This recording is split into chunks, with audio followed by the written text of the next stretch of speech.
বিসমিল্লাহির রহমানির রহিম। এটি হচ্ছে রিয়েলমি 12 প্লাস 5G। এই ফোনটিতে কি হাইলাইট জিনিস থাকছে, এই ফোনটিতে মূলত হাইলাইট জিনিস যেটা থাকছে সেটা হচ্ছে Sony LYT 600 OIS camera, portrait camera. এই ফোনটিতে ক্যামেরা আপনারা অসাধারণ ক্যাপচার করতে পারবেন। 20x জুম আছে। যদি 22,000 টাকার ভেতরে ভালো একটি ক্যামেরা ফোন খোঁজা যায় তাহলে রিয়েলমি 12 প্লাসের মতন ভালো ক্যামেরা ফোন আছে বলে আমার তো মনে হয় না।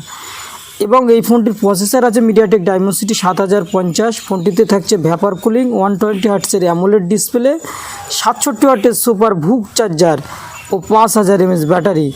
এই ফোনটিতে ব্যাটারিটা তো ভালো থাকছেই এবং 67 ওয়াটের সুপার ভুক ও ক্যামেরা অসাধারণ। যারা ভিডিও বানাতে চান, ভিডিও বানাতে চান, ভালো ভিডিও বানান, তার জন্য রিয়েলমি 12 প্লাস 5G এটি চয়েস করতে পারেন। এটা খুবই সুন্দর ক্যামেরা ফোন।